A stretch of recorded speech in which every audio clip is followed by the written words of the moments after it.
All right, we are ready to begin. Welcome to the Board of Supervisors meeting for September 19th, 2023. And I've invited Susan Medeiros from the League of Women Voters from the Mother Lode to come and lead us in the Pledge of Allegiance.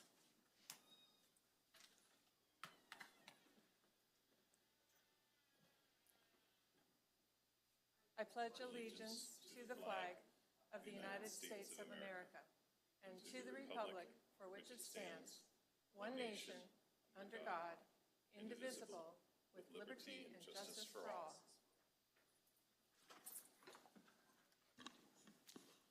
All right, thank you, and welcome everybody.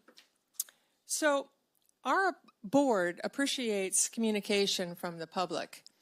Oral communications is a time where the public can discuss matters that are not on the agenda.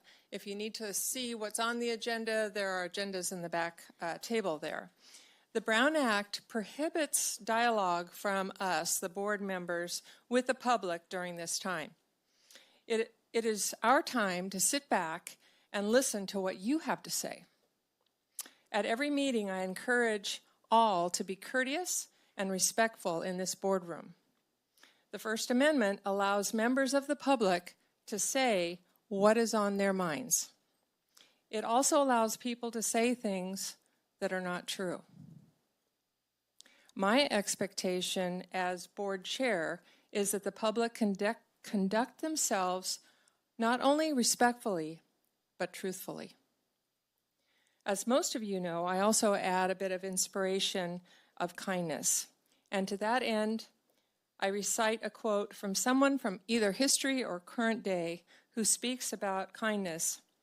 And today's quote comes from none other than Tommy Lee Jones, the actor. And here's what he had to say. Kindness and politeness are not overrated at all. They are underused. So with that, come on up if you're from the public and you would like to make an announcement or tell the board or the public whatever's on your minds. You have 3 minutes, and we welcome all those who want to make the oral communications. I'd like to say good morning, a beautiful Sonora morning to both the Board of Supervisors and everybody in Tuolumne County. I would love to say a wonderful thanks to Kathleen Half for her ability to bring the attitude of this board meeting into a place of kindness and just an attitude of peaceful communication and so forth. I very much appreciate that, and I think all of us appreciate that also. But my job this morning is to make sure that everyone knows that GSAC is rolling out their third bus, which is a mobile laundry vehicle at Sierra Bible Church at 2 o'clock on Thursday. And I know that you've all been invited. So, but for those who don't know, it is going to be at the Adventist Health Facility. No, it's not. The rollout is going to be at the Sierra Bible, but the bus will then, within the next couple of weeks, be at the Adventist Health Facility on South Forest Road in Sonora, California, on Wednesdays from 9 a.m. to 1 o'clock. And you will have anybody can come, and you will have the ability to clean your clothes at our mobile laundry vehicle free. And we provide the detergent also. So save the date. Join us for the ribbon cutting September 21st at 2 o'clock at Sierra Bible Church, 15171 Tuolumne Road, Sonora. And the public is most welcome. And we will have cookies and cold water for you. Thank you so much. Thank you.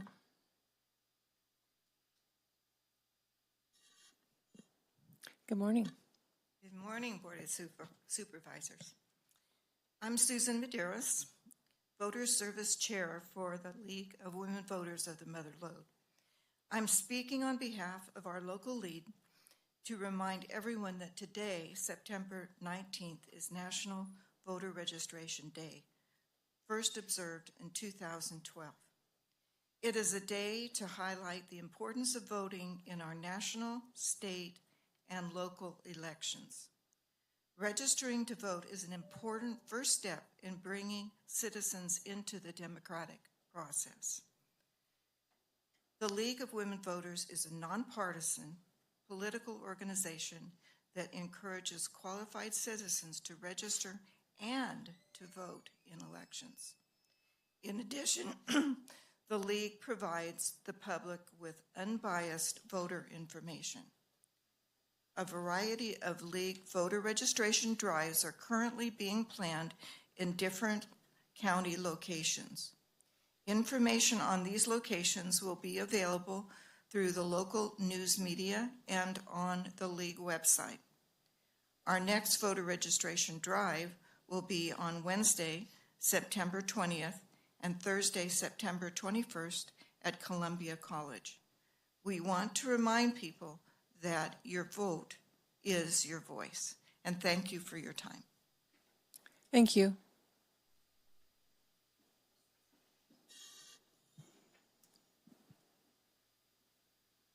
Welcome. Welcome to you, my supervisor. Thank you for your very kind words. And I really would like to hear that you are going to run again. I said what I wanted to say. I'm here to extend an invitation for a very important event that is taking place to honor a lot of people who are connected to our community. On Saturday, September 30th, through the loving support of Chicken Ranch Rancheria and the Tuolumne Band of Miwok, we're able to present our second Mother Lode Orange Shirt Day.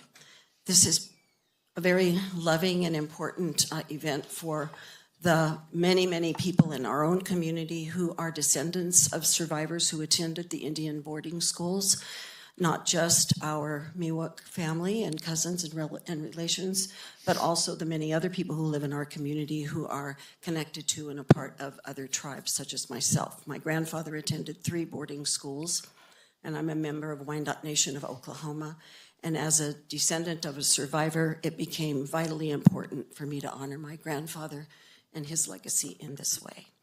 On that day, we will begin at 2 o'clock this year with a family time in an effort to take this very difficult subject and bring it to children, but do so in a loving and respectful way. And the most important thing of this year's celebration, or not celebration, this year's commemoration, is that we are honoring that the intention that was brought against us from the 1600s all the way to the 1980s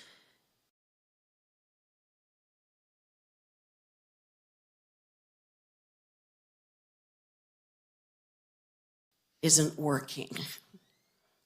The Native people of Turtle Island aren't erased. We're very much here, and we're standing tall and proud.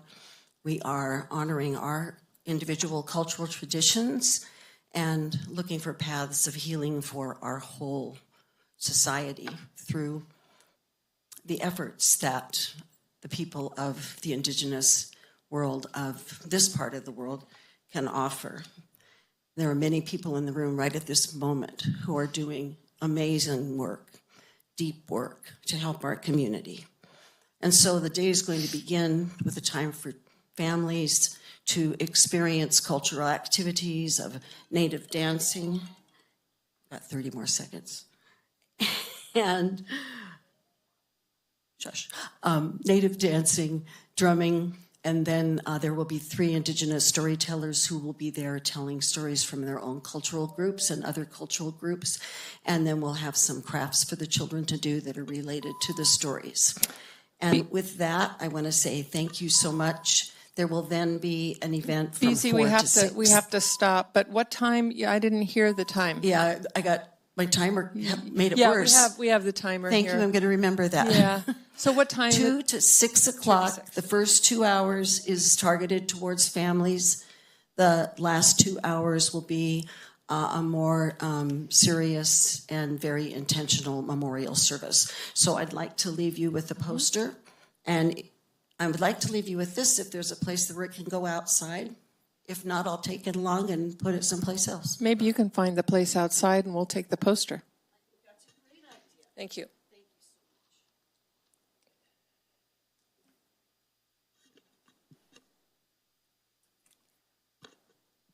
Good morning. Good morning. Did you know I was a scientist? I have a Bachelor of Science in Recreation. My wife hates that because she has a real science degree.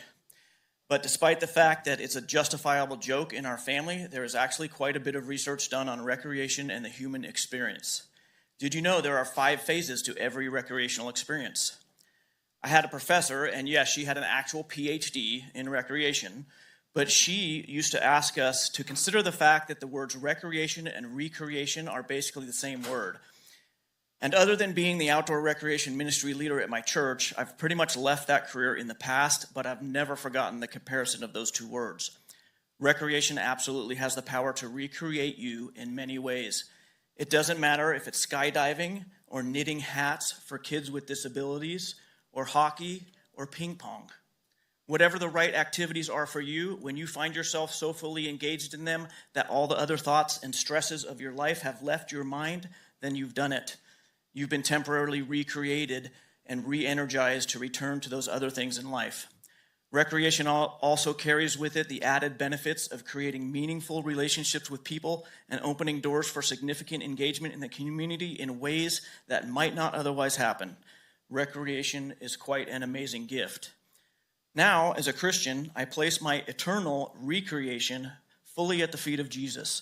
But God placed recreation at my feet before I even knew Jesus, and he used it to save me from a youth filled with drugs and alcohol.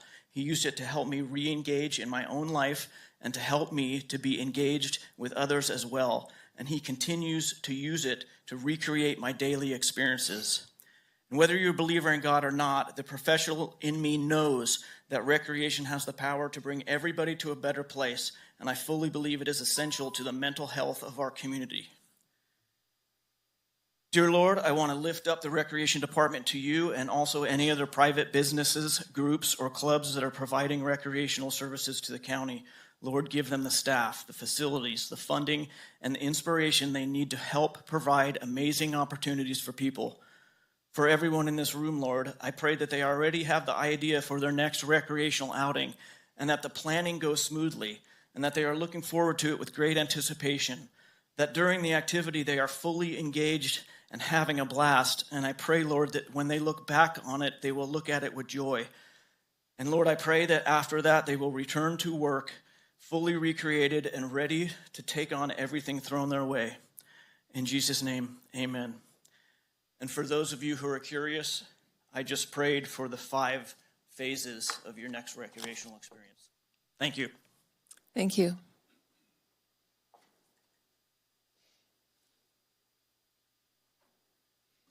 Good morning. Good morning. Just to let everybody know on the radio land, I'm John Flynn, your political watchdog, and I'm here to bring a subject matter I keep reading every time I'm up here. Oral communication, 15 minutes.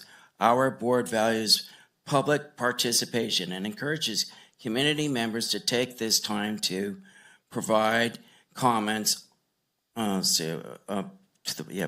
provide comments on matters of the county interest. And the folks in Groveland, Twain Harte, Columbia, the interior, District 5, the entire county, they need to have Zoom call-in, Z-O-O-M, Zoom call-ins. The cost of gasoline is horrific, and it's to come all the way down here from the interior of the county is, for 3 minutes, is kind of not really worth it to them. But if you could have Zoom and reinstate it, I would greatly appreciate it. They need it. It's for them. I live close enough. I can walk here if I have to. And okay, that's enough there. Also, I wanted to talk about okay, Lathrop Law, Supreme Court of the United States strikes down qualified immunity claim, episode 7.276. Okay, done with that. And the next healthy immune, we got that. Now the next subject is we have the first fact is FAC, First Amendment Coalition, opposes California bills that would reduce face-to-face accountability. No on please everybody vote, call your senator or your legislatures. No on Senate Bill 554, no on Senate Bill 537, and no on Senate Bill 411.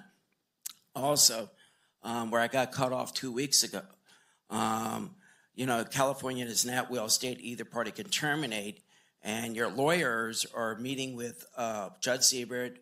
One of your lawyers had an affair with her. They shut down Superior Court case number 6. No, and this is all protected speech. And you threw me off there. All right, and 64848. And you also have, that threw me off, oh well. So anyway, I would like you to reinstate Zoom, and that's about it, because you threw me off when you interrupted me. All right, thank you. Anybody else? All right, we will close oral communications and move on to staff reports. Do we have any staff members here who would like to give us and the public a report?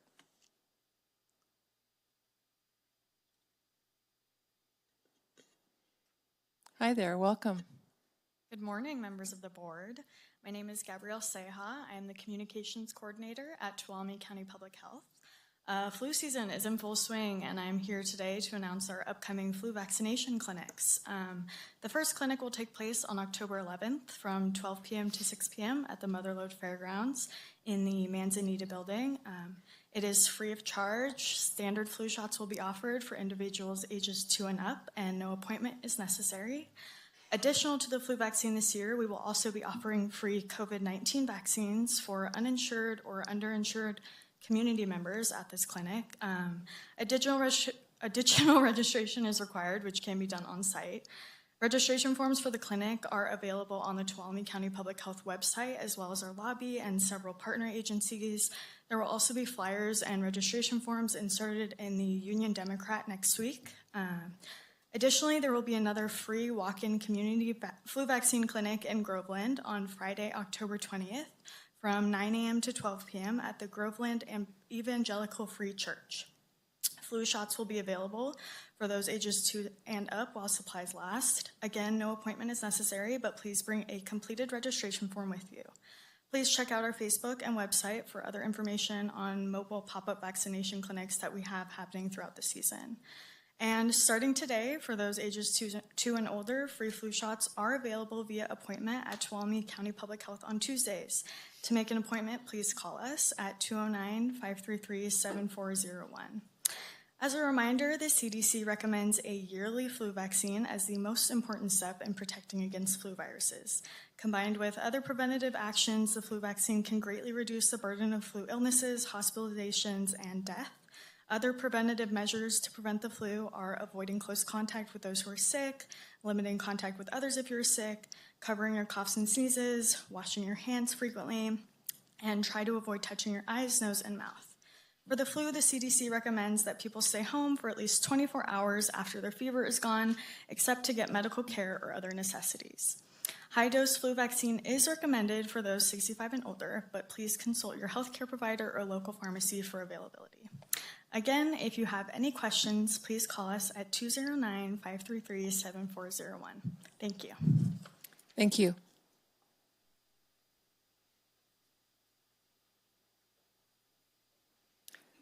Good morning. Good morning, Board. Andy Murphy, your Assistant Fire Chief for County Fire. I just wanted to do a brief recap of incident activity last month throughout the county. For County Fire, there were 749 incidents in the month of August. That's about a little bit more than 24 calls a day. 511 of those were medical aids, 16 home fires, 17 wildland fires, and 71 other fire calls.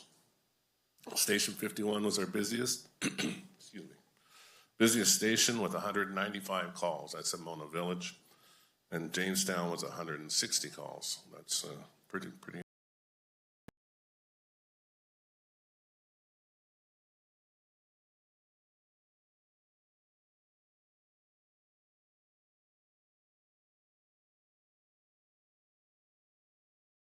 23 days and just arrived home a few days ago. And they were working 12-hour shifts, so they were going out every day. As a reminder, we posted on our social media August 14th, at the end of Fire Prevention Week, we'll have an open house at Station 56, which is 16925 Mona Vista Road, from 10 to 2 to celebrate Fire Prevention Week. And then the last item, yesterday, our water tenders arrived from Minnesota. They were ordered about 1.5 years ago through a combination of funding, American Rescue Plan Act, and general funds that purchased these 3,000-gallon water tenders with 500-gallon permanent pumps. And they'll replace 30-year-old water tenders. So we thank the board and CEO's office for working with us to get those done. And then, lastly, this report will be posted on social media for your review. Thank you. Great, thank you.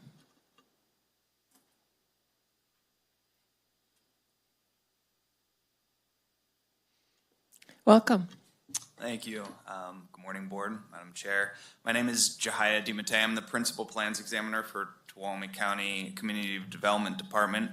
I just have some information that I wanted to share. Some of this information has been sent out to the public in press release form and as much outreach as we can, but I wanted to verbalize some here.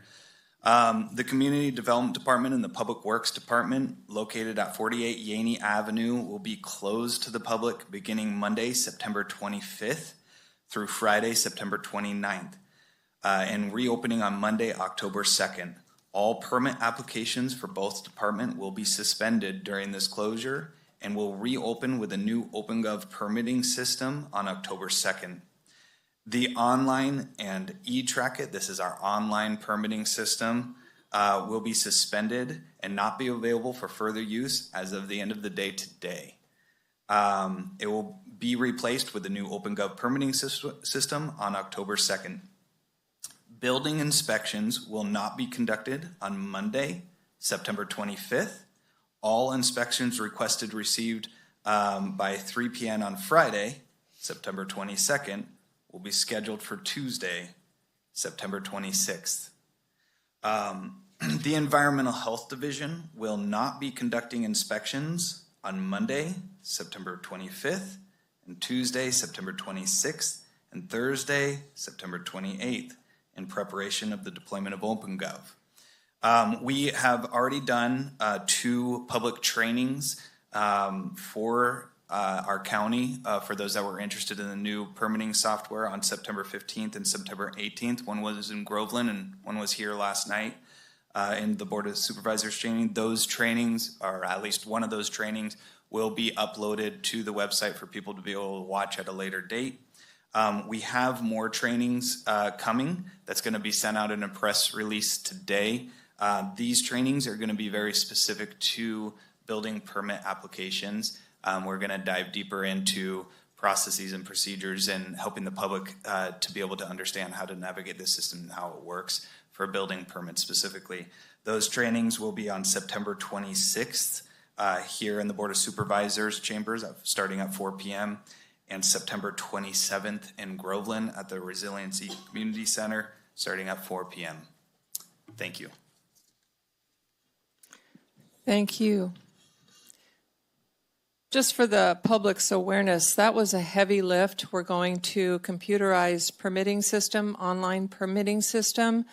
It has taken many hands, and over a year's worth of work. And I want to do a special shout out to somebody in IT, Jamie Gates, who had to rewrite the code to make this work for us. So big shout out to him and everybody else. Yes, sir. Okay, it looks like we're having audio issues. So we'll take a, Jerry, what do we need? 5 minutes? 5-minute break. Thank you. So we're back. We had technical sound difficulties. I think everything is repaired now. And before we resume the next phase of our meeting, I don't think what I was saying was coming across, so I want to try to reiterate. We just had somebody from staff, Jahia from CDD, come up and explain about open.gov and how they're going to be closed for a week and then open with an online permitting system. And I just wanted to do a shout out to everybody who worked on that. It was quite an extensive team, from people in our community development department all the way to the people in our IT department, and some people on also on administrative staff that were helping. This was over a year-long project, but it's going to make our government work easier for the public to be able to apply for permits and all sorts of things online. And I wanted to give a special shout out to somebody in IT who spent the better part of all last year rewriting the code to make this work. And his name is Jamie Gates. I just wanted to give a special shout out to him. And with that, we will move on to our consent calendar. And let's see, Heather, can you please read our consent calendar? Item number 1, approving the minutes of the September 05, 2023 and September 12, 2023 meetings. Item number 2, finding that a summary of ordinance numbers 3438, 3439, 3440, and 3441 were published on September 9th, 2023 in the Union Democrat as required by law. Item number 3, rescinding resolution number 112-06 and approving resolution 86-23, establishing the updated expense reimbursement policy for members of legislative bodies. Item number 4, approving the conversion of 4 Deputy Probation Officer 1-2s to Senior Deputy Probation Officers. Item number 5, approving an agreement between the Tuolumne County Department of Social Services and Jump Technology for LEAPS Adult Protective Services and Public Guardian Database Software Systems not to exceed $73,688, effective June 1st, 2023 through May 31st, 2026, and authorizing the county administrator to sign the agreement and all future related documents. This is included in the fiscal year 23-24 adopted budget. Item number 6, adopting resolution 90-23, authorizing the road commissioner to have any work upon county highways done under their supervision and direction pursuant to California Public Contract Code section 20395. Thank you. All right, does any board member want to pull an item on the consent calendar? Does any board member have a comment they would like to make?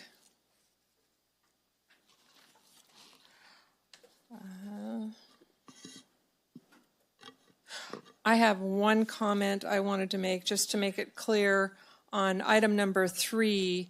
Some of those handouts, those PDFs, are very hard to understand, and our county council has sent us a link to an online site where if you're going to travel, like for example to Monterey, and you need to know how much you can charge for breakfast, lunch, or dinner, you can do it on this website that was sent out. So that's my only comment. That's the real helpful part of that agenda item. That, I'll take it to the public and see if there are any comments on the consent calendar that the public would like to make. Seeing none, I'll bring it back to the board for a motion. I'll make a motion, move on staff recommendation. Second. Okay, it was moved by Supervisor Kirk and seconded by Supervisor Brandon. All those in favor say aye. Aye. Aye. Any opposed? Any abstentions? Okay, that carries 4-0. All right. We are at the proclamations and commendations section of our board agenda. And Heather, would you please read that one item? Item number 7, consideration of adopting Resolution 87-23, proclaiming September 22, 2023 as California Native American Day. All right. Good morning.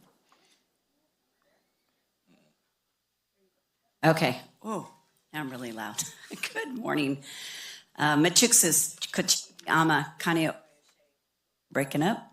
Dory Beats. I am your Office of Emergency Services Assistant Director, but I'm also a very proud member of the Tuolumne Band of Miwok Indians, and so I'm very excited to bring this item forward to you today. For a little background, tribal governments are the oldest governments in existence in the Western Hemisphere. Despite common misperceptions, the United States was not the first government to institute democratic rule and introduce concepts of fair representation, equality, and justice for all. At a time when European governments were authoritarian and hierarchical, traditional tribal governments were based upon principles of democracy, equality, freedom, and respect. In fact, not everyone is aware of just how much American government and political life as we know it today has been drawn from Indian culture. From the very beginning, the Founding Fathers saw tribal government as something to be admired and emulated. Did you know that the United States Constitution is modeled after the oldest constitution in North America, the Constitution of the Seven Iroquois Nation? The Indians called this constitution the Great Law of Peace, and it governed an alliance of Indian tribes that was 400 years old when the first settlers arrived. The U.S. Constitution recognized tribal governments, and starting with Thomas Jefferson, America's founding fathers pledged that their sovereignty was to be protected. The U.S. Supreme Court has repeatedly recognized tribal sovereignty in court decisions for more than 150 years. In 1831, the Supreme Court agreed in Cherokee Nation versus Georgia that Indian nations had the full legal right to manage their own affairs, govern themselves internally, and engage in legal and political relationships with the federal government and its subdivisions. In 1942, Supreme Court Justice Felix Cohen wrote, "Indian sovereignty is a principle that those powers which are lawfully vested in an Indian tribe are not delegated powers granted by express acts of Congress, but rather inherent powers of a limited sovereignty which can never be extinguished." Today, 200 years later, tribal governments still exist for the same reasons they were originally founded, to provide for the welfare of Indian people. Tribal governments build and maintain services like water, roads, waste disposal, emergency assistance, law enforcement, and transportation. Like the United States government, tribal government leaders are charged with protecting and developing an economic base. Like state, federal, and local governments, tribal governments work to preserve and encourage culture and to support higher education, improve infrastructure, and provide support for its community members. Tribal governments today are in a transition that began with independence, progressed through a long, difficult period of survival, and are now moving again towards self-determination and control. California tribal governments continue their progress protecting the legacy of sovereignty and providing for the future self-sufficiency of their people. California has 101 federally recognized tribes out of the 573 across this nation. California has been home to Native Americans for thousands of years. There are 2 federally recognized tribal governments here in Tuolumne County, the Chicken Ranch Band of Miwok Indians and the Tuolumne Band of Miwok Indians. Each of these 2 tribes are distinct, different sovereign governments and have suffered much from historical genocide seen throughout the state. Tens of thousands of Native Californians were affected by discriminatory laws and policies. Native California children were forced to assimilate into white culture and attend Indian assimilation schools. There, they were forbidden to speak their languages or to take part in tribal ceremonies. And though Native peoples resisted discrimination and fought for civil rights, federal recognition, poverty, health disparities, and limited opportunities were and still are common. Despite these wrongs, California Native Americans resisted, survived, and carried on cultural and linguistic traditions defying all odds. Rising above the historical injustices, these two tribal governments in Tuolumne County have provided not only for their community members, but to the county as a whole, multiple programs and services, including but not limited to social service programs, health services, first responder services, education, workforce development, and land management. They also build and maintain infrastructure, including roads, bridges, medical clinics, schools, and public buildings. In 1998, the California legislature passed Assembly Bill 1953, establishing California Native American Day as an official day of education about the culture and heritage of American Indians in California. Since then, this day has been established to not only recognize the rich culture of Native American communities within our state, but to acknowledge the sacrifices they made and the continued commitment they give to their communities and the people within their counties. Native American tribal governments are sovereign nations that have deep-rooted commitment to their members, but understand and support the communities around them, regardless of affiliation. Recognizing the importance of acknowledging and honoring the rich history, culture, and contributions of California Native American by designating the fourth Friday in September as California Native American Day provides an opportunity to celebrate the heritage, traditions, and resilience of California Native American peoples. California Native American Day offers a chance to educate the community about the diverse California Native American cultures that have shaped our region and our state. Recognizing California Native American Day will foster a greater understanding and appreciation of the historical and contemporary issues faced by Native American communities, as Tuolumne County aims to promote inclusivity, diversity, and respect for all individuals and communities within our county limits. Staff recommend that we join other counties in the state of California in recognizing and acknowledging the contribution that the two Native American tribal governments, the Chicken Ranch Band of Miwok Indians and the Tuolumne Band of Miwok Indians, have had and will continue to provide for in this county. We encourage all citizens to join in recognizing the accomplishments and contributions California Native Americans have made to our county. We have invited both of the tribes to speak today. Chairman Matheson from Chicken Ranch Band Miwok Indians sends his apologies.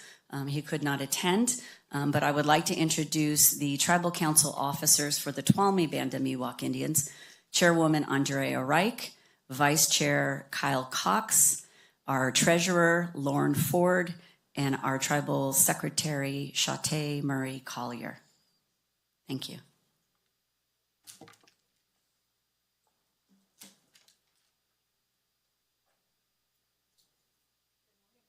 Morning, supervisors.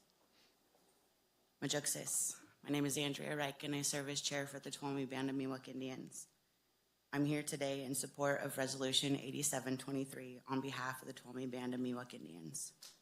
Today, we're asking you to consider a proclamation that not only describes the legacy of survival of all California Native American people, but also one that recognizes the resilience of a culture that is still celebrated and thriving today. On this day, we give thanks to those who have came before us and taught us. We honor those, Esalu and Upila, that have fallen before us, and we celebrate the continuation of tribal customs, ceremony, and practices. If there are a few more minutes, I would like to extend that we may offer a song. Perfect. At this time, I'd like to introduce both Vice Chairman for the Tuolumne Band of Miwok Indians and Treasurer Kyle Cox and Lauren Ford.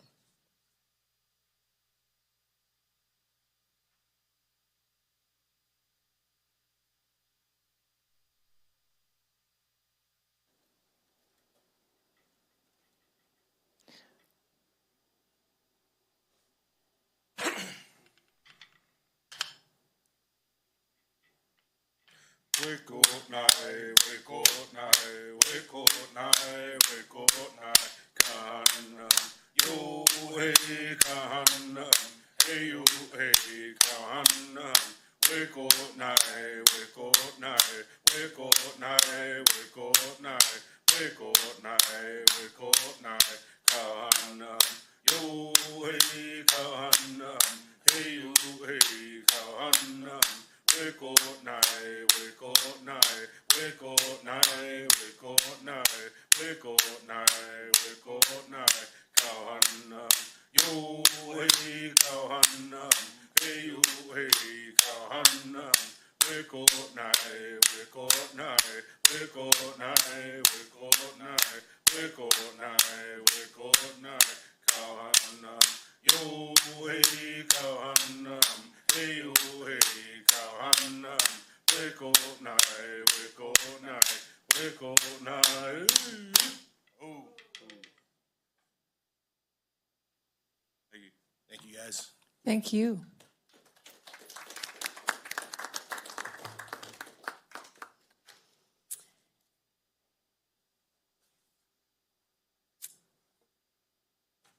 As I said, staff recommend that we approve this proclamation, and I don't know if a board member wants to read it or you would like me to read that for you. I think it's appropriate that you read it, Dory. Thank you. All right. Resolution proclaiming the fourth Friday in September as California Native American Day. Whereas Native American Day began in California in 1939 when California Governor Colbert Olson declared October 1 as Indian Day. It was one of the first days established to recognize Native Americans and their cultures across the country. In 1968, Governor Ronald Reagan declared the fourth Friday of September as California Indian Day, and the state continues to celebrate this occasion. And whereas Native American Day is an official California state holiday pursuant to Assembly Bill 1953 and signed into law by Governor Pete Wilson on September 21st, 1998. And whereas the County of Tuolumne recognizes the importance of acknowledging and honoring the rich history, culture, and contributions of California Native Americans, and whereas Tuolumne County has been home to Native Americans for thousands of years, there are two federally recognized tribal governments in our county, the Chicken Ranch Band of Miwok Indians and the Tuolumne Band of Miwok Indians.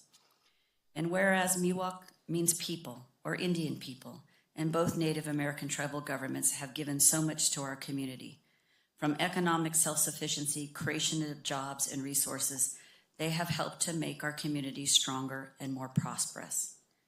And whereas tribal governments provide multiple programs and services, including but not limited to social programs, health services, first responder services, education, workforce development, and land management.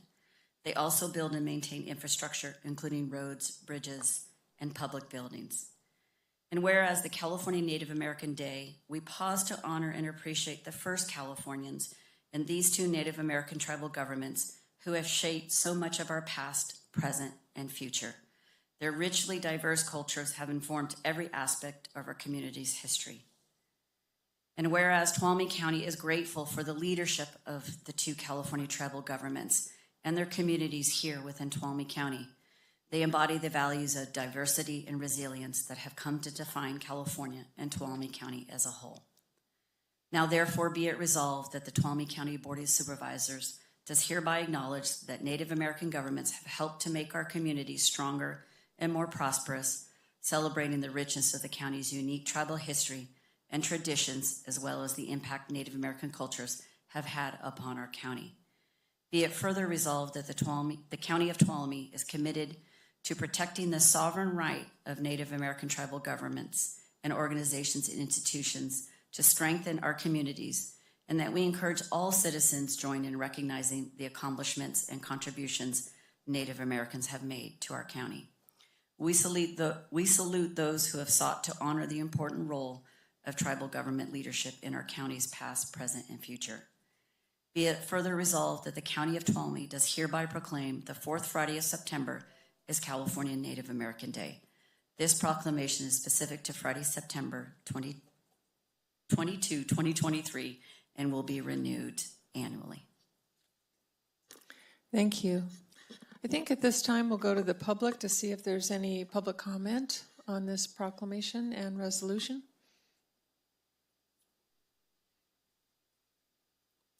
Not seeing any, I'll bring it back to the board for comments and approval.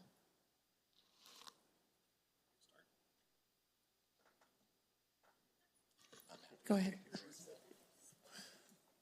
Thank you. I'll kick that off. I just want to thank the Tribal Council for your song presentation here. This wasn't something that we had, I think, as a memorial and a celebration for a very long time to recognize this. I think this is our third year of being able to do this. And it's inspiring to see what our tribal partners are doing within the community and to be able to honor that this land that we're on here, this was tribal land. And what has been a very difficult and very dark history that has come into something that I think is very collaborative and very supportive. And to just mark how far we've come, I wanted to mention that, Tuolumne County is not that old. 1850 is not that long ago. In 1850, California was just becoming a state, and our first elected governor, Peter Hardeman Burnett. California likes to think of itself as a very egalitarian place that was away from the troubles of the old America and a lot of the division that was there. Stated that effectively there was a race war until the Indian race would become extinct in his presentation in 1851 to the legislature. How far we've been able to come, and for the tribes through that being the establishment of the state and of local governments and a lot of that difficulty to persevere to where it's at now. And I think it's a very bright future, and I'm very proud that we're able to work with you and to see the progress made on the economic development front and supporting your community in education and healthcare. It's a really amazing work. And I think just to continued partnership, so. Supervisor Kirk. Yeah, I was thinking about it. I can't believe it's already been a year since we did this last time. It feels like yesterday. Time is flying by. But I'm honored that this is our third year tradition to keep going. And I usually don't bring up President Biden, but it was interesting because he was talking this morning about meeting with Vietnam, and he was saying how far we've come as a country just with Vietnam, and how we don't want to look to our past, we want to look to our future. And it just kind of reminded me with so many areas in our culture right now, but specifically with the Indian tribes. I think if any one of us could have gone back in time in history, would have rewrote a lot of wrongs. But we are where we are, and we have a good present and a really good future ahead of us. And I'm really thankful for the Band of Miwok Indians, both Tuolumne and Chicken Ranch, and just honored to be here and to be signing off on this, and looking forward to continued collaboration with the tribes. And I mean, you guys are going to do your thing, but we're here to support you guys like we have, and we've reached out, and I want to continue that collaboration and just honor your past and your future. So thank you. Thank you. Supervisor Campbell. Thank you, Chair, and I agree with the comments of my colleagues, and also have to thank Dory specifically for putting this together, and for your words earlier. Our county we are so fortunate to have two very strong, two tribes with very strong identity, because really Native American culture is American culture. And whether we know it or not, the culture of the tribes in Tuolumne County are woven into the fabric of our culture as a community as a whole. And you don't have to be a member of one of the tribes to be able to appreciate that and learn from the cultural riches, from the tradition, from the history of our community. And so, having this opportunity to proclaim that we are taking a moment to look at and think about the portions of our community that are inspired by and that draw the spirit from our Native American brothers and sisters that live here together in Tuolumne County, I think is what I take away from this, that we look at the trees that predate Western expansion. We look at some of the springs that have spiritual significance to our tribes. We think about the grinding stones. We think about the history of our past and how that informs the decisions and our engagement in our community today. So it's sort of this continuum of the people that came before us and remembering that. And that's why I'm so grateful that we have representatives of our tribal community here today to share in that appreciation of our ancestors and our history. So thank you. Wow, you guys, you're all very eloquent in your words. I don't know if I can even come close to that. I just want both tribes to know how much you are appreciated and you are a part of this community. And I personally value the sacred ways that you have been able to hold on to despite all odds, and honor you today. And with that, I would entertain a motion to approve this resolution. How about Jaron and I, since we have the districts? Okay. Is that cool? So I'll make a motion. I will second. Okay, all those in favor say aye. Aye. Any opposed? Any abstentions? That carries 4-0. Thank you all very much. Thank you. So I think we're going to move on to the first. I think we're going to move on to the first 10 o'clock appointment, and then we'll take another short break. So Heather, if you'll read the first 10 a.m. appointment. 10 a.m. 1, public hearing, consideration of adopting Resolution 88-23 for the amendment and extension to the franchise agreement between the County of Tuolumne and Moore Bros Scavenger, Inc. for collection of solid waste and collection area 4. Thank you, and we'll give you a moment to set up there.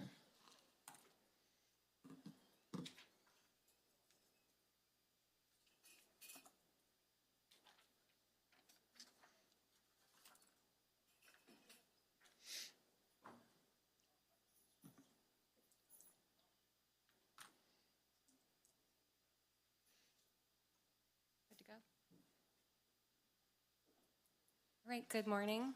Kim McFarland, Director of Public Works, and while we're getting set up, I'll introduce the solid waste team. As you know, we have been without a solid waste director for over a year since Jim McCargy left, and so we called in the expertise of Bryce Howard, who is also the solid waste director for Tulare County and helping us on a consulting basis. And we have our Deputy County Counsel, Cody Nesper, and also our solid waste team, Amy Welch, Monique Figueroa, and Hallie Eaton here. So, and we also want to say thank you to Burns Brothers and Moore Brothers Scavenger Company for their partnership and making this a relatively smooth process. And as a reminder, these agreements that you'll be hearing, the Solid Waste Committee did recommend both of them on August 16th. And so with that, we'll let the team take over and present. Good morning. Before we get started, I'd like to request the board open the public hearing. Yeah. I hereby open up this public hearing. Thank you, Chair. Yes. Good morning. My name is Bryce Howard. As you heard Kim say, I'm Director of Solid Waste for Tulare County, but I'm working as a consultant for you up here in Tuolumne County. So we met with Burns and Moore companies one time and sort of went through sort of the agreements. And to keep in mind, these agreements are extensions of an existing agreement. So they're actually an extension that was already in place for a 10-year renewal. So there were very minor changes we can make to sort of honor that extension.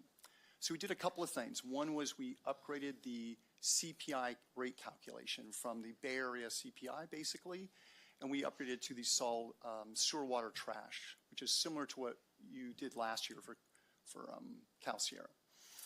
So that was one change. And the other change really was around insurance requirements. We just really updated those to meet what the county currently does for insurance.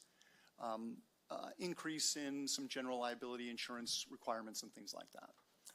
Besides that, the agreements are basically the same as they were prior, just a 10-year extension for both Burns and Moore. If I can just jump in briefly, I wanted to note that the resolutions attached to the agenda, we're missing an attachment.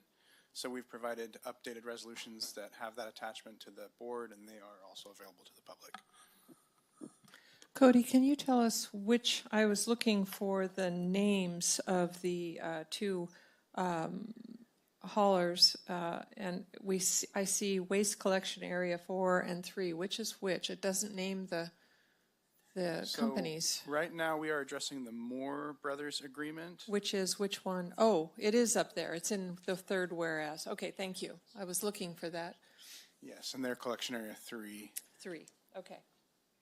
And Cody, on the let me get the Moore's one.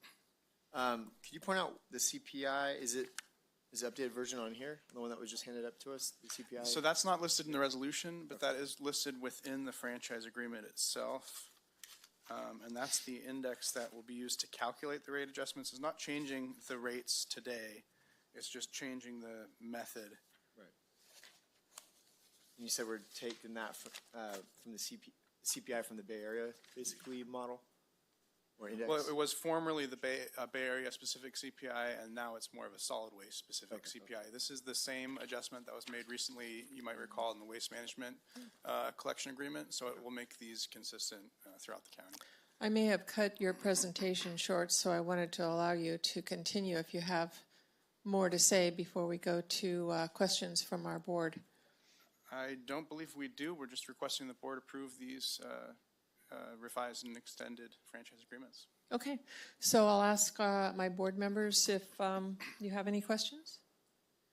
Okay, I do. I have 2 specific questions because Moore Brothers represents the Groveland area, and there was a comment from some of the public that they'd like to see more ability for the public to make suggestions to Moore Brothers when they have them, and it was pointed out to me that paragraph 7F in the Moore Brothers agreement on page 17 contains a requirement to make a log of customer complaints and franchisees' resolution of that complaint, and to make the complaint log available to the county. It further requires prompt, courteous, and reasonable resolution of all customer complaints. So that has been in place, is that correct? That's correct, and I should note that's also a requirement of these franchise agreements that's contained in our ordinance code.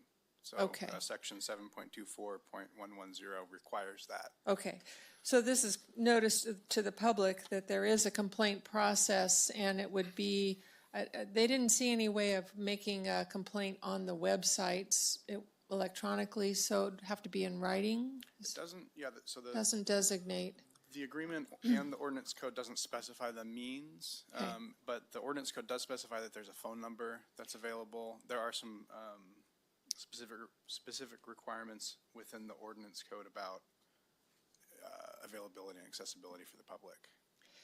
And then I have been informed that those customer complaints do come to the county on a monthly basis if there are some. That's what I understand. Is that correct? From the solid waste folks? Well, there's another one for an annual operations plan, but this is complaints should be monthly.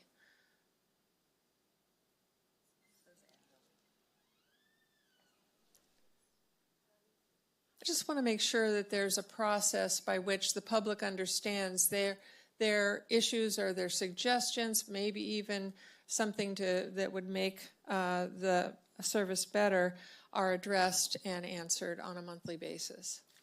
So I believe it says that they provide them to the county contract manager annually, but we could certainly work with our partners and ask them if we want to see them more often. Yeah, there is a requirement that they're made available basically anytime to the county, but yeah, they provide them annually apparently, but they are available at any time. Okay, and then the second one, which I already just mentioned, is a requirement for the annual submission and approval of an operations plan. And my question there is, annually, is it calendar year or fiscal year that these annual plans are supposed to be submitted? Do we know? It doesn't specify. Yeah, it doesn't specify in the agreement. It sounds like it's been a calendar year. Okay. Okay. All right, those are the 2 points I wanted to ask questions about. So seeing no other questions from the board, I'll go to the public to see if there are any public comments about this particular contract extension. Seeing none, I'll bring it back to the board for any final comments and entertain a motion. Oh, and I will close the public hearing. Thank you. Supervisor Campbell. Thank you, Chair, and good questions. I think if it's on that complaint issue, I think if it's driven by the county, that we wouldn't put an additional requirement on Moore Brothers, but the county, they are going to keep the spreadsheet of the complaints, and so the county, it's on us to request it. I think that we could talk about requesting that information more often or on a schedule basis, I think. But I will say that this was heard by the Solid Waste Committee, and I don't remember any issues that were brought up with it. It was, I think this was probably easier to go through than the waste management contract. And I think that hauler has pretty good standing in that community. So I'm supportive of continuing with the contract. And I also did want to call out Bryce, Monique, Amy, and Hallie. And just the work that they do is really got us through these contracts that we've been doing. It's a lot of work to pour over it and make sure that it's a fair agreement between the county and the haulers, and I think that we've reached that point. So, yeah, thank you for those comments. Anything? I don't receive any complaints at all. Obviously, it's not my district, so thank you, staff. Thank you, Howard, right? Bryce. Bryce. What's your last name? Howard. Okay, Bryce Howard. Thank you for working with us from Tulare. Thank you. I know we've been struggling, so thank you. All right, with that, I'll entertain a motion. And actually, I'll move, since it's from my district, I'll move that we approve and adopt Resolution 88-23 for the amendment and extension to the franchise agreement between the County of Tuolumne and Moore Brothers Scavenger, Inc. for collection of solid waste in Collection Area 4. I'll second. All right, all those in favor say aye. Oh, wait, Aye. I'm sorry. It was moved by Supervisor Half and seconded by Supervisor Campbell. Sorry. All those in favor say aye. Aye. Aye. Any opposed? Any abstentions? Okay, that carries 4-0. Thank you.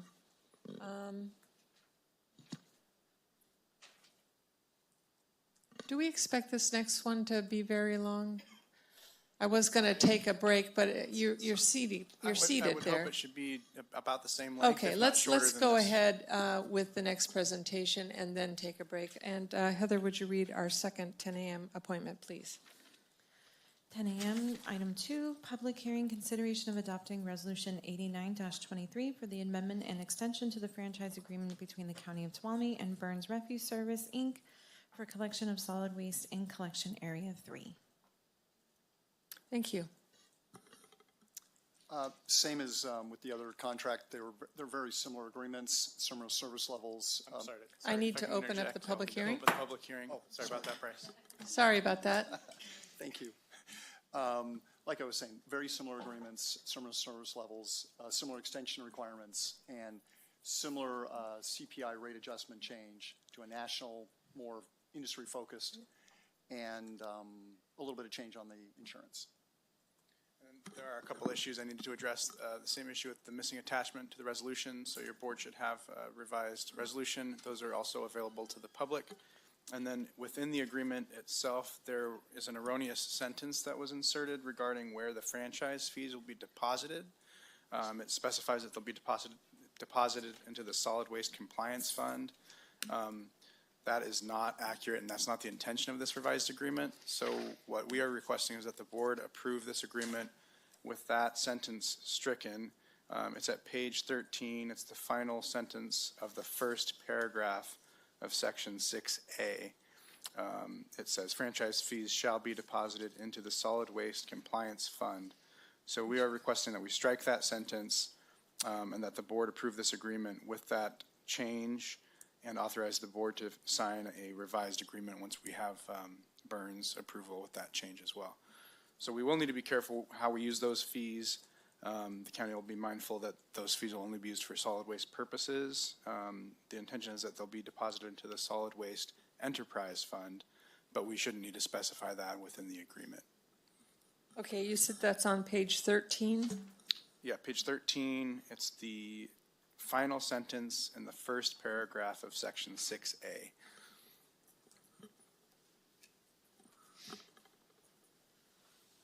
The paragraph that starts franchisee shall prepare and mail.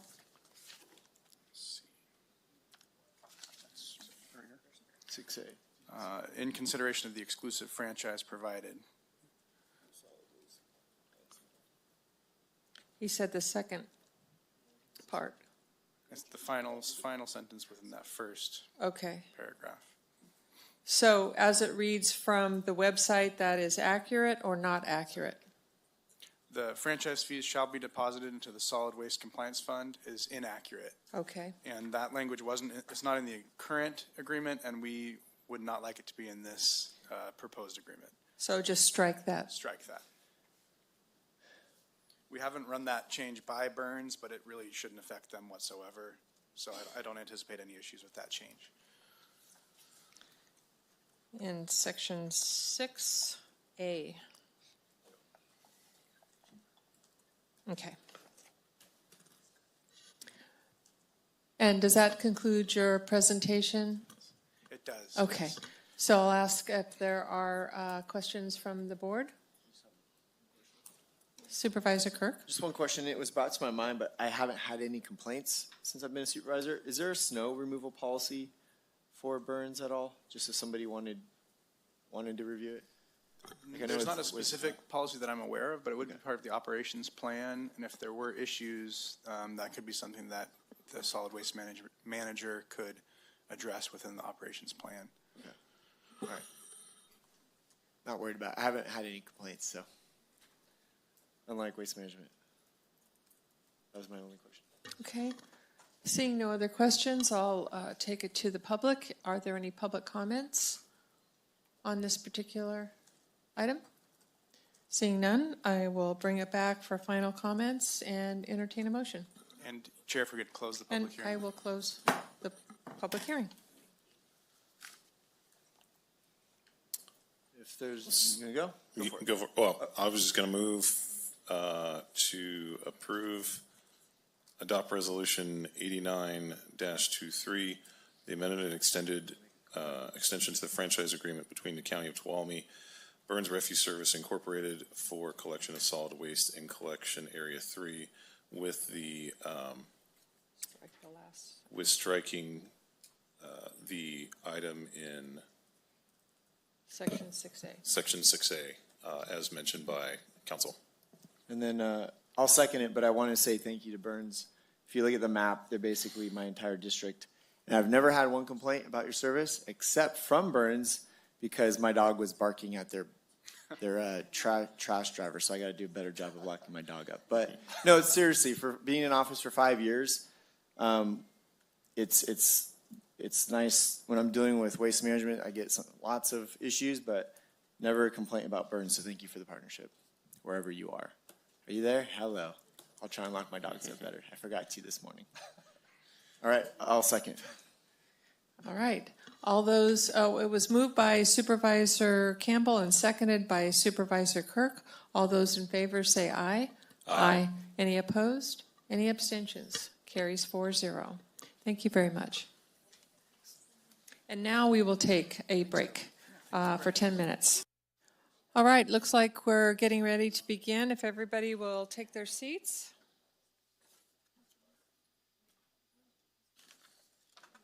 Welcome back. And it looks like we are on item number 8. Is that correct? And Heather, would you please read that? Item number 8, consideration of approving the encampment resolution funding round 3 look back grant standard agreement with the State of California Business, Consumer Services, and Housing Agency for $6,254,250 in homeless services grant funds and authorizing the county administrator to sign the agreement and all related documents. Good morning. Well, good morning, Board. My name is Michael Roberson. I work as the Homeless Services Coordinator for the CAO's office. It's a pleasure to be before you today to talk about this grant award and to request your consideration of approving the agreement and authorizing our county administrator to sign all related documents. The council announced last week that we were one of very few rural communities to receive this award. And I think there's some credit there for all of you who have advocated through the different agencies that you're a part of for rural communities to be considered when we see these big buckets of fundings being distributed to some of the larger jurisdictions in our state, but not to the rural communities. So I'm excited about that. Our county became eligible because of Caltrans' efforts in Tuolumne County of abating or what they call resolving encampments on state properties that were adjacent to highway corridors. When I first came on staff, in the spring of 2022, there were conversations with the Department of Transportation, Health and Human Services Agency, County Council, and other agencies in our community to talk about how we could partner with the Department of Transportation, Caltrans, on these efforts. Mostly, our county was involved in those days with providing services through Health and Human Services Agency. And so our folks were boots on the ground, were helping to engage people in services, trying to find housing options, working with ATCA in some cases for emergency hotel vouchers, and creating opportunities to try to help gain cooperation from the people who were going to be removed by Caltrans. As a result of that, though, there were a lot of people that were scattered into our community and ended up setting up other encampments throughout our community that have created some health and safety risks for them and for our whole community. Largely, the work that a Health and Human Services Agency could do in that time was social services because of our low housing capacity. As a result of this, the state put together a funding program to try to help communities who were impacted by those encampment resolutions. So you would know that some of that was along Highway 49, Stockton Road here, Highway 108, Wigwam, some of those communities, you were aware of that. You've seen all of their work on our community with sort of the fencing off those areas as well as the highway corridors at large. So we became eligible for the funding because of the fact that they were involved here in Tuolumne County and created really another issue for us to deal with. Not that we didn't have to because those people were on state lands, but now that they're living on county lands, we have to address that. So the awarded funding will be used to strengthen Tuolumne County's homeless services system of care, which your board adopted, which in short is sort of this emergency street outreach component, and then interim housing, which is short-term, and then transitional housing and permanent housing. And any step of the way, somebody could step off into permanent housing. And then sort of bringing that all together with wraparound services, case management. The way that we applied for funding was consistent with the board-approved strategy to reduce homelessness. And so there are allowable uses of these funds, and the way that we applied for this based on some of the technical assistance I got from the state when we wrote the grant was that they wanted to see that we had that spectrum covered. And so in an effort to move away from some of the direct services that come with providing like hotel vouchers and rent subsidy, we wanted to partner with ATCA, so we had some communication with them about that. Some of the outreach that we want to do, and especially as we look forward to the possibility of having some ordinances that support law enforcement, developing a site where people can be, so that law enforcement can say you can't be here. So we put in, as a part of the street outreach, some requests for funds for a safe parking program. As you well know, when we start moving people indoors, whether it's hotels, buildings of our own, like the navigation center that we're developing, the issues of policies related to pets is huge. And so we have spent some time discussing with Darlene Matthews, the executive director of FOAC, Friends of the Animal Community, what it would look like to develop a fostering program where if you came into one of our housing initiatives and have pets that are not, like legal assistance animals, then we would be able to say, we have this partnership that if you want to engage in housing and all the supportive services, we may not be able to take your animal here, but FOAC will foster them for you. And so we have some funding for that, which I think is a great community partnership, and they're very well respected here in the community. And then rapid rehousing, which is sort of this, it could happen at any phase of the system of care, whereas when you step out into permanent housing, to maybe help keep you from turning back into the cycle, to have some support for rental subsidy. ATCA has expertise at this. They do this all the time, and so, and especially because they've lost some of their other funding, this will really help them to support our Tuolumne County efforts, but use their expertise to provide that. Then the interim sheltering, as you know, we're doing this already with the development of the Navigation Center. What is really big news in this is that we have some funding now to build out the program for transitional housing, this idea of distributive housing. We sort of estimated with the efforts of some homelessness committee members and a group called Compassion Outreach, we were able to identify about 40 people who were displaced from those encampments. And so that was the target number then of the kind of housing that we wanted to seek assistance from the state really and Caltrans for these efforts. So we thought 3 houses, 2-bedroom houses, room share, house share agreements could be funded from that. So we received that money of $1.5 million, and then seeking to find some kind of apartment complex or hotel unit that we could convert into studio apartments or 1-bedroom apartments to help provide housing on a permanent basis for folks. And permanent doesn't mean forever. Permanent means for the time that they need until they can be better acclimated to getting housing on their own without county services. It may mean, depending upon a number of factors, that it is long-term for the duration. And then the grants usually allow administrative costs to be recouped, so we have some money there. And it allowed for the budgeting of personnel. And so a social worker would be funded for 3 years to support the duration of this grant. And then a housing navigator, which if you think sort of as like a rental property manager, somebody who talks about housing agreements, helps people to sign those agreements, collects rents, helps to enforce some of the housing rules, those kinds of things. That position has also been, should we move forward with developing that way, has been funded for 3 years as well. The finances on this are simple. We get the money if we sign the agreement. We have to expend it according to their rules. And it's a 3-year life cycle for this grant, and so we have to obligate 50% in 1.5 years and have the entire amount expended within 3 years. There was more of a timeline that we had to develop, but that's a summary of that.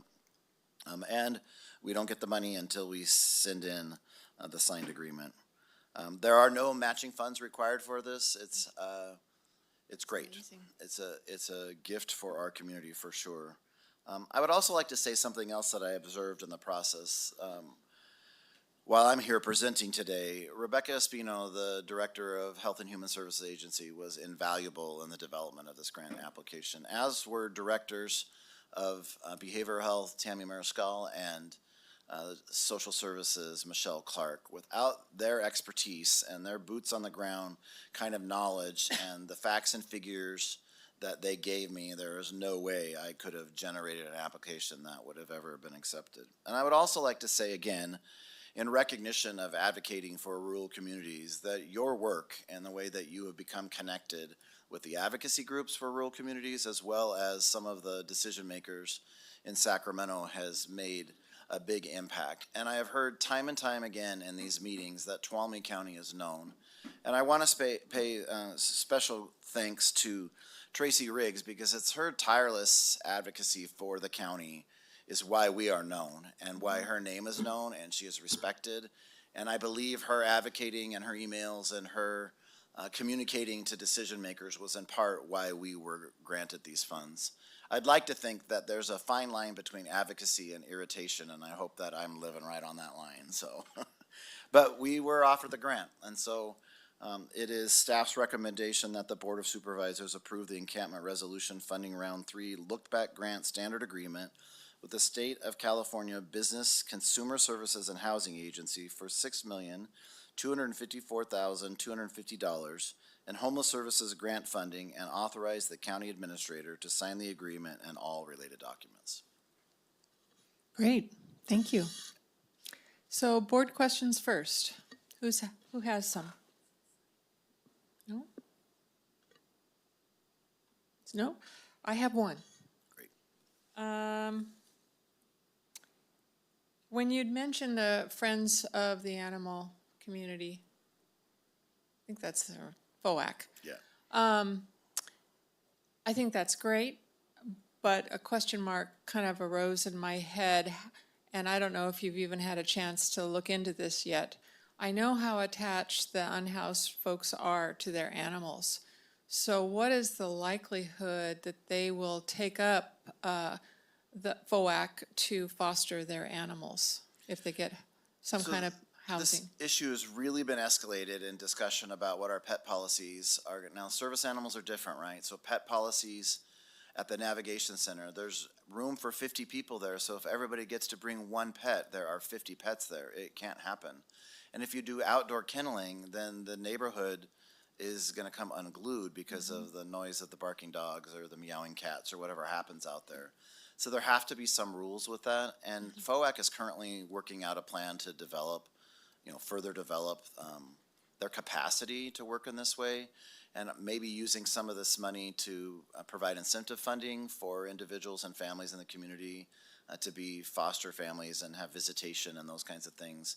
It's a program that they're developing. It's a conversation we've just had, and there's no way we could move forward without that being more matured and having it vetted through county council and, the process here. But they're optimistic about it, and they're thankful to be considered. Also, I would say our own animal control, Mike down there, has been phenomenal with working with us on trying to figure out how we can support people. But there will be a day where some people are going to have to make a hard choice. It's either housing or my pet. And I understand that there's a really strong bond for a lot of people who are living homeless, both in terms of companionship and protection.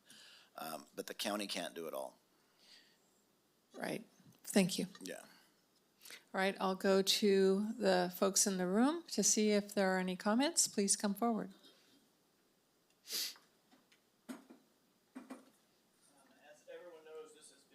Contentious, thank you. Yeah. A contentious topic. However, from my perspective, it seems that most of the butting of heads has been in the area of money, which I'm guilty as charged on that, or NIMBY. And those are justifiable concerns that you're all very aware of. But if you remove those two things, I'm seeing some great positives. I can't tell you how many conversations I've had about this, and they go pretty similar to the conversations I've seen here. We've got an entire county of people who do care, want to help, and for the most part, barring a couple of those issues, are all on the same page, and I think that's a huge positive. That said, we've also got Michael, and I've known him for quite a while, and not to boost him too much because he's not perfect, but he's got a deep tool chest of organizational and obviously communication skills, and his heart is in the right place, and he's an extremely hard worker, and he's not the type to just sit back and do the bare minimum just to collect a paycheck. So I'm pretty optimistic about where this is going. However, I do have an idea that I've not heard being discussed yet, and I'm sure many people will consider me completely crazy for this idea, and I will wear that badge because I am crazy. But sometimes it takes crazy ideas to affect positive change. I know that this idea is already taking place in just about every other population group, including the disabled and the prison population. And I've already set you up for this idea with my prayer request earlier. Is there any way that we can just take a small amount of this money, or if not this money, then money from anywhere else, to create some sort of recreational program for the homeless?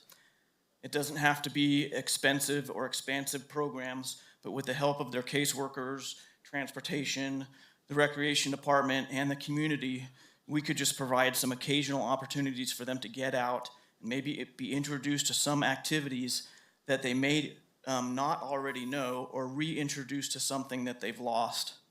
I think it could go a long way to help them feel normal again and a part of the community, and give them some hope and inspiration and engagement in their own future. I know I'd, for one, volunteer to maybe guide a raft down Knights Ferry, or teach some people paddleboarding or kayaking, or lead a hike, or just set up, a picnic and ice cream at Pinecrest or something. The ideas could be endless, and I'm sure the volunteers would come out of the woodwork. Our goal shouldn't just be to get these people back in houses and in jobs, but it should be to get them fully back engaged with our county, sharing good times with us, sharing their stories, their ideas, and hopefully inspiring others in the future. And those are just my crazy thoughts. Thank you. Thank you. Anybody else from the public have some comments? Come on up.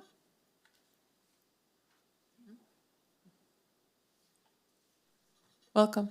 Thank you. I'm Joanne McCullough, and I'm a dog lover. I have 2 dogs in my townhouse, and I know how sad I would be if I had to give up my dogs, but I absolutely understand you cannot have 50 dogs in one place. I just have a suggestion to at least have one pet, and maybe in the backyard, everybody can kind of take care of that pet. Thank you. Thank you.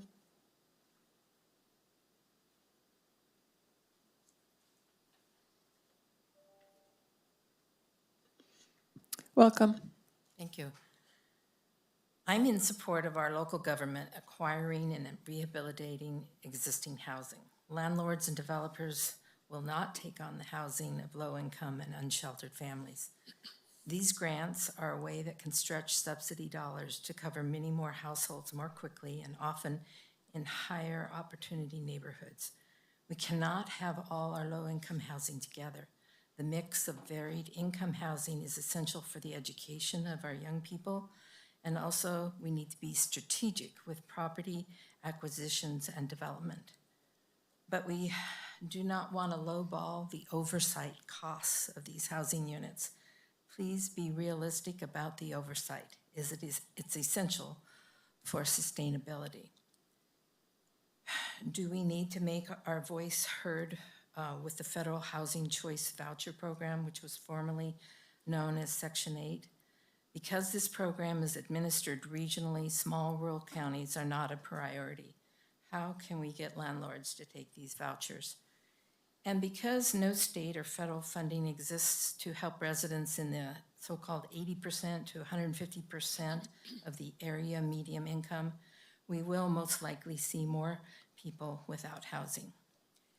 Keep your voice at the state and federal levels loud. Short-term vacation rentals, unoccupied vacation homes, and investment properties take housing off the market for potential renters and purchasers, hollowing out our community workforce housing supply. Lots of issues for us to handle as a community, but this grant is a road we can take. Thank you. Thank you. Anyone else? Okay, I'll bring it back to the board for your comments. Supervisor Brandon. There we go. Great. Well, Michael, good job in bringing the bacon home for these projects, and I think trying to make sure we have the money to do it is going to be huge. So let's say we got a lot of money coming in with this. I think we should be trying to think boldly and kind of long-term about how we can leverage this with other funds. I know we do this as properties come up, but there are opportunities to potentially look at something that may be centralized in a place that I think makes the most sense, that is mitigating a lot of the community issues that have been brought up, where it's close to residential or close to certain sensitive uses.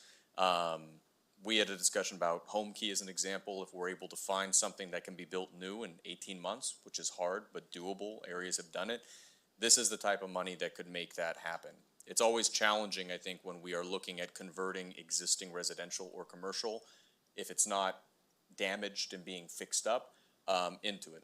Even where that's a good idea, we are replacing something of value. I think it'd be much more helpful when we have our housing program to look at now, about 2.5 years into kind of putting this as a priority. What can we do to build something new? Something that doesn't have the maintenance issues, that can be built to the needs of that population. And this is enough money to do it. I know we talked a lot about Silver Spur for 2 years and how we kind of pursued that path and had this come forward. We would have maybe had the money and the land then to kind of expand on that. I know we're having similar discussions a little about the opioid litigation money, not necessarily just spending it on service programs, but how to look at this 10-year of payments and maybe invest in a capacity thing that we need forever that's going to keep paying out over that time. I had a couple of specific things. I did like the idea of, I think, getting them involved.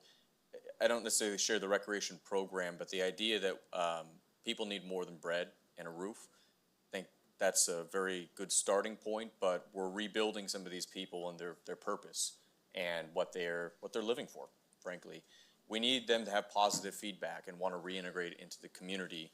And I would love to see a program that gets them involved in something organized, that is constructive, that is helpful, whether that is trash cleanup, that we give them t-shirts and a team mentality and it's a social worker helping to get them out there to do it, whether it's maybe trail building, which could be very cool. I went out on a project like that. You build something and at the end you get to say, I helped create that. Something that helps build them back up. I hope that some of this might go to some of the ADU stuff that we have proposed and some of the housing discussions. Maybe we're able to provide upfront costs for $50,000 to develop one with a 5-year agreement to have it be for a low-income sector. Some of the housing stuff that we're discussing in Title 17 and then the housing element. I think we have to pair it also with enforcement. Specifically, this is the encampment resolution. We do have ones that were scattered, as you mentioned. We have other encampments as well. I think we have to be very clear to the public, to the board, and to these agencies that this is also to help close some of these illegal and dangerous encampments. How does this connect with the critical infrastructure ordinance that we're working on? And then lastly, I know the animals has been a really difficult issue. When I went down and spent some time at Rawhide Bridge with a number of those residents, that was something that you can't imagine that person probably going in because they've got a dog, and that dog is the only thing they value in the world at this point, right? As much as we can, being able to have something that replaces it, just an idea that if FOAC is willing to foster it, but maybe we can have trained therapy dogs at the residence and give them a little bit of time to experience that, maybe that can help make it for some of them an easier transition. Not only that their animals will have a safe place, be taken care of, but we could manage 5 dogs at that facility that are trained in, to be kind of companion animals that might be able to fill that so it's not such a big shock. It's such a sad thing that we might have people on the street because they're attached to their animals because they don't have anything else. And that is, like you said, choosing between housing and animals. They will make that choice and choose the animal and still remain on the street. So as much as we can have an option there, I think we should. So, thank you. Thank you. Supervisor Kirk. All right, I'll start high level and then go maybe in the weeds a little bit. But I had to bring up our priorities, that we set in 2022 to remind myself. One of them was community health and prosperity, and which part of that included addressing homelessness. So I have a few different things going on in my mind, but what I want to start with is this board, the majority of the board gave direction to go down this path. And kind of to the point that Michael said earlier about, Tuolumne County starting to be known a little bit in this arena due to staff efforts, board's decisions, Tracy's efforts.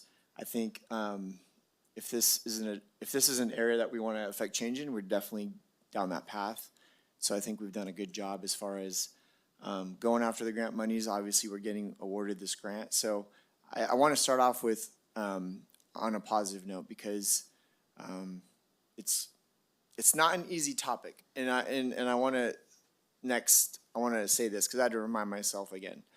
About 1.5 years, 2 years ago, I had the most conservative, most certain individuals who you just would not expect the government wanting to get involved with the homeless issue, specifically in Tuolumne County. People coming up to me saying, "Look, something's got to change. It's getting so bad up here," and it was an eye opener for me to.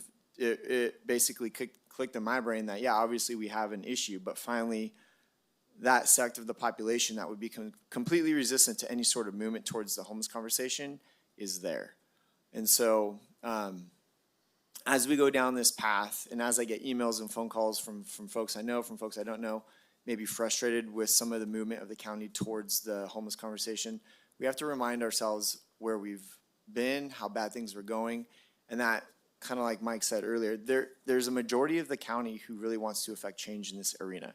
I wholeheartedly believe they want transparency, they want accountability, and they want to see a change. They don't want to see us, like the city of San Francisco, dump billions and millions and billions of money into this issue and really not affect change. So that's why moving forward, I think the plan that we have, obviously there's parameters within the grant, which you made very clear. When it comes to building new things, I don't think we can. It's not part of the grant application.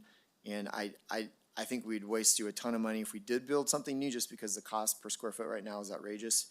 But the safe parking thing, you kind of hit on it. I just want to remind the public, our sheriff, our law enforcement, I said, unless they have somewhere to put these folks, we can't move them. So we have to have a place to put them. That's where the safe parking comes in. The Friends of the Animal community, I totally get that. Partnering again with ADCA, hotel vouchers. A lot of people think we're just going to give hotel vouchers just to give people free places to stay. A lot of that hotel voucher is based on preventing people from entering the cycle. If you can give them that, the data shows if you can give them that little bit of space and that little bit of support right at the forefront versus them falling into homelessness, it goes a lot further funding wise. So I don't want to go through each one of these because I know there's some high price items. I simply want to say there's a plan in place. We're working the plan. It's not going to be perfect. There's going to be bumps along the way, but we are slowly making progress towards this arena. We have a dashboard coming online for transparency so people will know what the numbers were, where we're at, where we're going. If it's working, we're going to know. If it's not working, we're going to know. We're going to have to adjust and pivot. I'm a firm believer, kind of like I think Schmidt said, sustainability. When I look at some of these items on here, like the social worker, and then obviously, you know, if we buy additional housing or a hotel, at the end of the day, this money will be gone, and there has to be sustainability pieces in place for this to be successful. So I'm still a firm believer. I know the majority of the board may not feel the same, but I don't want to be using general funds money. There's so much grant money out there. So once these funds do run out, there has to be a plan well in place, and I know we're working on that plan. And then just kind of I wrote it down, the recreational piece. I believe in that, but I think you'd agree, and I think we'd all agree, we were created to serve, to work with people, to serve people. So when you re-implement people back into work, call it recreation, recreation, but I think when people have a purpose in life, well, I don't think we know, the data shows. When people are working and they're serving other people, self-esteem, a lot of things in the brain start connecting. So I'm looking forward to when we rehabilitate people, but then we also get them back into the workforce, because that's going to be a huge change. So I want to thank, Michael already did, but Michelle Clark, Tammy, Rebecca, Michael said it well, because he's not the expert, but he's starting to go down that path, but we really have experts who can come together as a team. When the board, I'll bring it back to when the board made this a priority, we gave direction, and I think we just acknowledge that staff is doing well in that direction. And may not agree with some of the pieces of it sometimes, but overall, that's the way government works. So I think today's a good day as far as addressing one of our priorities, and that's it. Thank you. Thank you. Supervisor Campbell. Thank you, Chair Huff, and thank you, my colleagues, for the discussion, and also, of course, Michael. This is potentially transformational for our county, and I just wanted to provide a little bit of context about some of the eligible use categories and the money that's in them. And the one thing that I really notice is that, with the exception of the first two categories, which relate to street outreach and then system support, you know, we're talking about safe parking and pet services. Every other item on here has been implemented, at least in some shape or form, in Tuolumne County, and has worked. So this is a reflection of looking at the things that we have already tried, at least in some shape or form, and that has worked well. And so it's investing in those areas that we know are effective. Now, I think Supervisor Kirk made a good point. You know, will all these work all the time, and will they be 100% successful? No. There are going to be problems that come along the way. But the bulk of this money is going into a tried and true method. And that method, to me, is the distributive housing model, where it doesn't grab headlines. And we're talking about ones and twos, small houses. We're talking about maybe, larger residential homes or converting hotels and apartments, that kind of thing. That is not the big, brand new shelter kind of that model, which, that's what grabs headlines. You put a big neon sign over the development saying, this is where the homeless live. Aren't we doing such a good job? But think about it from the perspective of the person that we're trying to help. Do they really want to be sequestered away from the community and in an area that's built just for them? Or do they want to be woven into the fabric of the community, which they are right now? The only difference is they're living out on the streets. So I'm much more favorable to the idea that we maintain the system where we have people that are unhoused. They are here. They live in our community. The way you cure that is to give them housing. And so I don't necessarily want to put a big neon sign over the projects that go on in the county, because not because I don't want to promote the work that we're doing in the county. It's not really helpful to the end person to do that. So I think the fact that we're looking at this, I think, is the right way to go. So that's kind of I kind of lost my train of thought there, but that's kind of more what I'm interested in is the distributive model, and that's what's reflected here. And I think that's more where the state is going as well. And I think they've seen that we've had success so far in the county in smaller ways, and so they're investing in that because they want to be able to take credit for the work we're doing as well. So please keep us engaged, and I think keeping the community engaged in this as it goes along, I think, is really important. And always remembering what do these programs look like from the perspective of the person that's going to need them, which I think, Michael, you do an excellent job at that. So, thank you. Again, all good comments from my colleagues. Thank you. And I don't have a whole lot to add to that. I wanted to start off with just thanking you, Michael, and the social services staff, those involved, Rebecca, and others who have really moved the ball forward as far as, our board priorities and coming up with solutions for homelessness. And I think we're on our way. I know we are bound by the structure of this grant, just like all grants have their structure, what you can do, what you can't do. This is a 3-year grant. I just wanted to, you already said that, but I just wanted to point that out once again. And I think this is the time when we've got the kind of funding that will sustain us for 3 years to be able to start looking and start thinking creatively about how to create our own funding streams.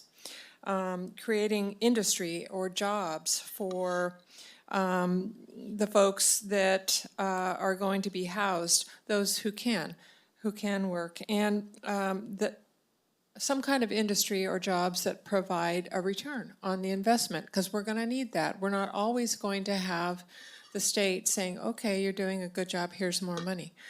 It's been nice, but we can't expect it, so we're going to have to figure out a way to sustain ourselves for those who need it, where it doesn't take away from the general fund. Now, whether, my big fat idea at the beginning of all this was to create an industry around wood. We have a lot of wood and biomass from our forests, and whether we're having an industry of creating tiny homes or ADUs that can be moved, or something dealing with wood that those who are employable and want a job and want to learn a trade can learn, I think it would be fabulous. But regardless if it's that or something else, I just want to put it in all of our minds that we need to start thinking about how do we, the people here in Tuolumne County, the government, and so forth, how do we work on sustainability of these programs for those who need it? And so I just want to put that little bee under your bonnet. And then I also wanted to make a comment to Mike's point in the audience. The recreation or recreation of a soul is important. And part of that recreation, whether it's coming together for something fun to do or a new type of what do you call that when you have things you like to do? Hobby. Thank you. God, when you want to learn a new hobby, it brings you together, and the byproduct of that, besides learning a new skill, is fellowship. And these, a lot of these folks have been living out on their own and not trusting probably most people that they come into contact with. And so besides being, having a home and having food that's there in the home, and hopefully having some kind of a skill that they learn or something that can help them in their development and bringing them back to society, they also come together with fellowship as another part of their progress. And so those are my comments. Doesn't have a lot to do with this grant, but I just wanted to fit them in there, and good job on doing this. Could I share just a couple things by Sure. way of clarity? It's all good news too, I think. I appreciate that you all understand that these grant funds are tied to the reasons or to the requests that we made based on the parameters of the grant. So I wish it's your board's desire that we don't use any general funding for homeless services. So you have to be creative in the way we pursue different grants, and this is one of those creative ways. The problem with it is it really ties our hands. This is really grant money focused on those who were impacted by being abated from the Caltrans properties. And so we have to track that, and we have to be concerned about that. The nice part of that, though, is that since we're still in the early development stages of our system of care, that we can use that money for those people, but that in a way that will create the system that is around for a long time, which is why we are trying to not have all of our grant requests be about like social services, about support. We're trying to have it be about capital, because then we own something that stays around when the grant money goes away. And that's a big part of what's happening in the state of California right now. There's so much money going to services that when the grant money runs out, no one has done anything about increasing housing capacity. And again, our social service team they are experts, they know what they're doing, and the one tool or resource that they needed and have needed is housing. And, all the wraparound services, all the stuff about helping engage people in the community and recreation, about the wholeness or the wellness of a person, they do that. That's a part of what they guide their clients through, and so I'm thankful for that. One other thing you might not know of, but there's a huge emphasis on every grant application of showing how your program has been designed by your client's choice and voice. In this case, our clients are the homeless folks, and their choice and voice really matters. And so one of the ways we have tried to figure out what their voice and choice is by something I put together called Lunch Bunch. And it's once a month. There's about 20 people who come. It's different people every time. I have some of the different service providers bring folks from the streets, literally, and we provide a lunch, and I ask hot button sort of topics and get their input. So pet services was one from a couple months ago. And I just said, okay, you're in charge of standing this up. The navigation center is yours, and you get to do whatever you want with it. What are you going to do about pets?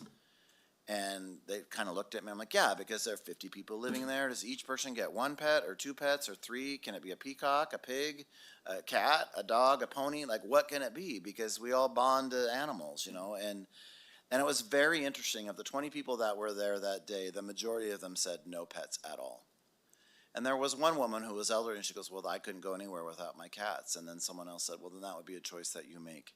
And it's not going to be the first hard choice you have to make on your way to being permanently housed. And I thought a lot of times we add voice and make choices for the served population. And in this case, I would say let them speak. They did. And we need to not take up a cross for somebody else that they're not saying is their own burden. That by and large, the majority of the people that come to the lunch bunch would probably agree with the things that you and I say. The problem is they don't have the support or the wherewithal at this season in their life to carry out those priorities. You know, they have very noble notions on how they want to interact in the community and how they want to be as a person. They're just ill-equipped to try to get where they want to go. And I think more than more, I understand that they would do better housed, and you have to have supportive services. People say, which should come first? And I say both.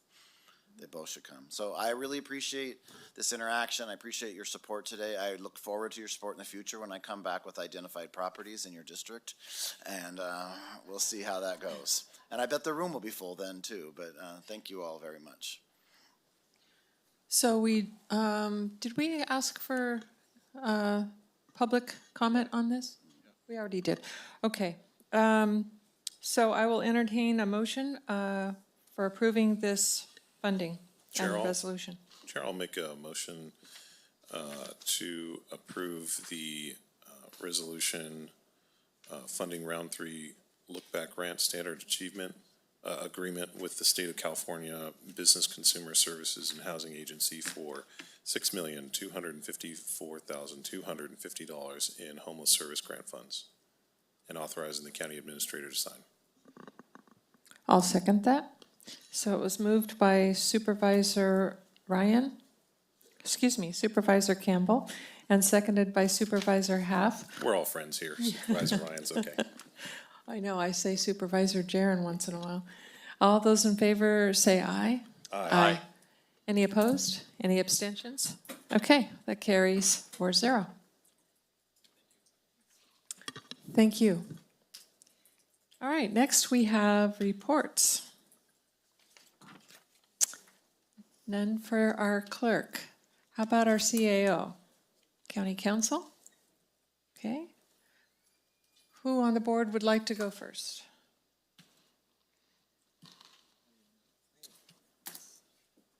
I'll go first. Looks like the others are looking. So in this last couple of week period, other than my normal responsibilities for committees and meetings with staff, that kind of thing, I attended an online Aqua Region 3 webinar. We're part of the Mountain Region, which is Region 3, and that was very informative.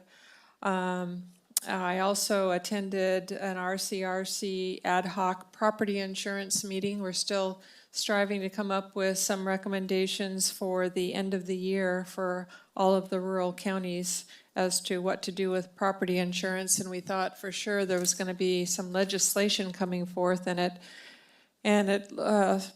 was mentioned that it died, and it really hadn't died, and then they kept working on it, and they just couldn't get far enough. So they're going to pick it up again in the new legislative season in January. But we still have other avenues we're exploring, and hopefully we'll have some good recommendations by the end of the year. I also attended the 49er Festival in Groveland over this last weekend, and was part of the parade kickoff, and also rating the different entrants. And then I attended the first meeting with PG&E after we submitted our board letter to them from our September 5th board meeting, along with Supervisor Brandon. We mainly reviewed terminology to get on the same page so we all know what each other are talking about. Although they did make a concession that because they denied everybody's claim. They said they're not going to approve any business claims, but resident claims, they denied them all, even though at the board meeting they said that they would give special consideration. Well, at this meeting, they said that they had thought about that, and they were going to reach back out to those claimants that got denied and approve up to $250 of claims, assuming that they still had their receipts. So that was the best outcome of that meeting, and we're going to continue having meetings with PG&E, in fact, this coming week. I had meetings with both of the tribes, including the rural counties representatives and Golden State Natural Resources representatives. regarding the GSNR biomass project and their EIR process, environmental review.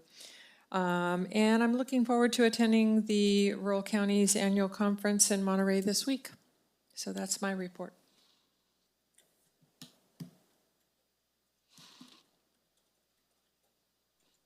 Does anybody have anything? I can make a report. Go ahead, Supervisor So Campbell. In addition to several other scheduled meetings, served with Supervisor Half on the Tuolumne County Transportation Committee, and as well, I had met with the board of the Salisburyville Elementary School to discuss the cameras, and I know that some people were not happy with that, but a lot of people in that school district are very happy. I think that it goes a long way to show that the county is willing to work with our partner agencies to make sure that we're working together and that we're not just plowing ahead on projects without considering the impact to the different principals in those areas. So it was a good discussion. It was at their school board meeting. And then a lot of soccer practice. And this weekend we had the Tuolumne County Library, Friends of the Tuolumne County Library fundraiser at Inner Sanctum in Columbia. And it was probably the best attended library fundraiser I've ever been to. We had the Columbia Band was there, and it was just phenomenal. I don't know how much they raised yet, but I'm sure they raised a lot of money. And so it was a good get-together with people that are very dedicated to preserving our library and the work that they do. And it was really successful. So we were already planning different things to do in the near future with supporting the library. So more to come. All right, thank you. Supervisor Kirk. You spoke about the fire insurance, and you also spoke about the tribal meeting with GSNR. I was thinking about the Melrose thing, which took place the other week, and the reason why I was thinking about it, I'm just letting the board know. I think I have a very different perspective on the housing market right now because I am adding on to my home. I have to get special inspections, and I'm contacting these special inspection people. And they say across the board, whether it's our county, Stanislaus County, other counties, they're seeing way less permits. They're basically doing less inspections because people are no longer pulling permits because the cost has gotten so outrageous the last 3 to 4 years. So the code is requiring more special inspections, yet there's less work because the more the code increases demand costs, the less work they're actually getting. So it was an interesting perspective. And somebody from our local department told me, because I had to get an inspection the other day, a 4,500 square foot home 10 years ago, somebody's building an in-law quarter, 1,000 square feet. That 1,000 square foot home is costing more than the 4,500 square foot home 10 years ago. So I'm really tired of the affordable, I'm just saying, I'm really tired of the affordable housing conversations because we're being crushed by regulations, by costs, and I don't see any light at the end of the tunnel. So just interesting to hear and to see what's going on out there. Thank you. Supervisor Brandon? No reports? All right, so that concludes that portion of our agenda. I think the only thing we have left then is our closed session. And Heather, would you please read that?